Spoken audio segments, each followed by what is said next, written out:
राधे राधे दोस्तों, चलिए आगे शुरू करते हैं प्रहलाद के चरित्र के बारे में।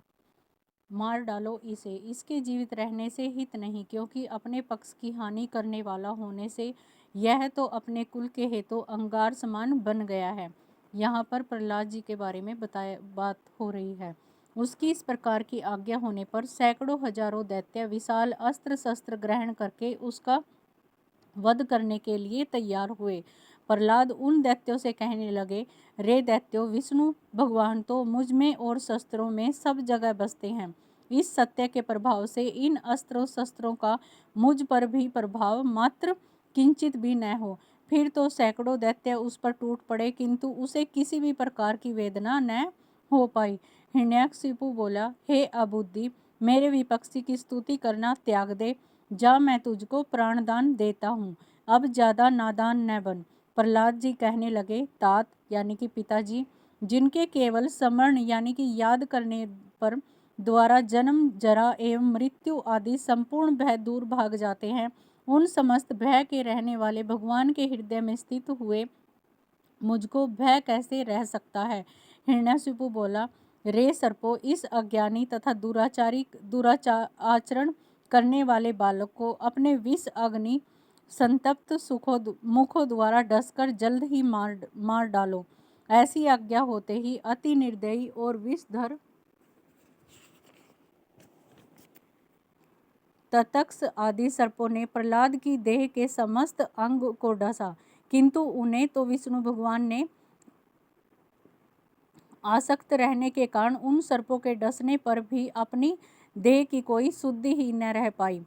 सर्प कहने लगे, दैत्यराज देखिए, हमारी दाढ़ें टूट चुकी हैं, मणियाँ चटक गई हैं, हमारे फन दुखने लगे और हृदय कंपाया हो गया, किंतु इसकी चमड़ी तो किंचित भी नहीं कट पाई। अतः अब आप हमें कोई दूसरी सेवा बतलाइए, हम यह नहीं कर पाएंगे।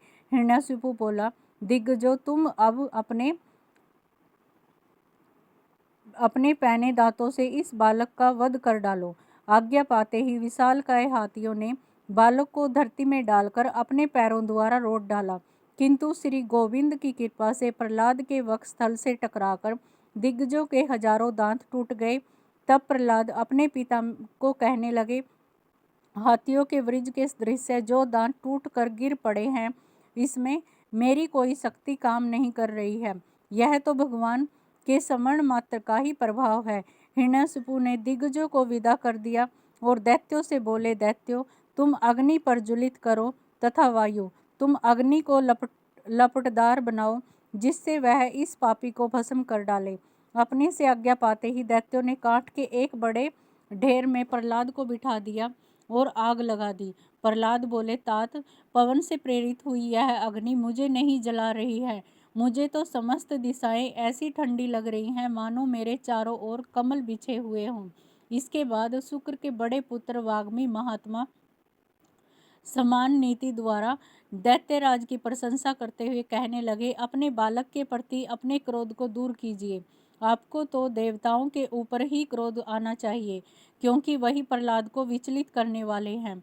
हे राजन, इस बालक को हम पढ़ाएंगे, आपके बच्चे को हम इस प्रकार की शिक्षा प्रदान करेंगे जिसके फलस्वरूप ये विपक्षी के नाश की ओर प्रोत्साहित होकर आपकी ओर विनती बन जाएगा।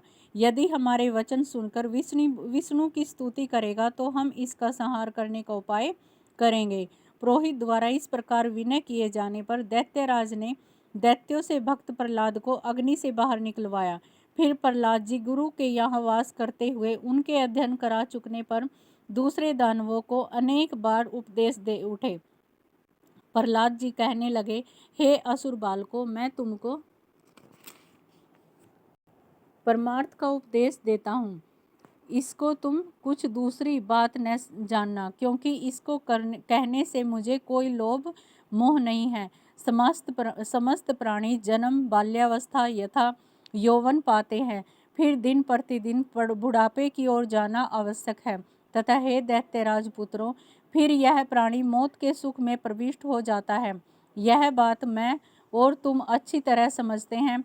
मरने के पश्चात जीव का पुनर्जन्म हुआ करता है, यह नियम भी कभी नहीं टल सकता।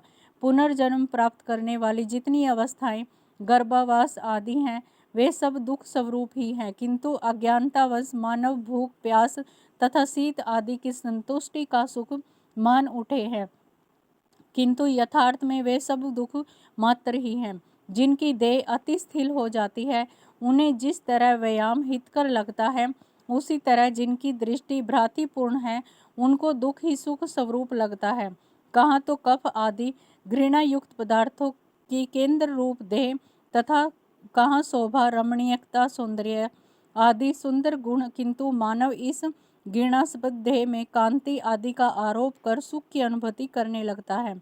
यदि किसी मूर्ख व्यक्ति को मांस रक्त पीव मूत्र विष्ठा मज्जा स्नायु तथा हड्डियों का ढांचा प्रिय लग सकता है तो उसकी उसे नरक में भी प्राप्ति हो सकती है। शीत की वजह से आग, प्यास के कारण पानी तथा भूख के कारण भात सुखदायी होता है और इनके प्रतियोगी जल वगैरह भी अपने से अलग अग्नि आदि के कारण ही सुख के हेतु हुआ करते हैं।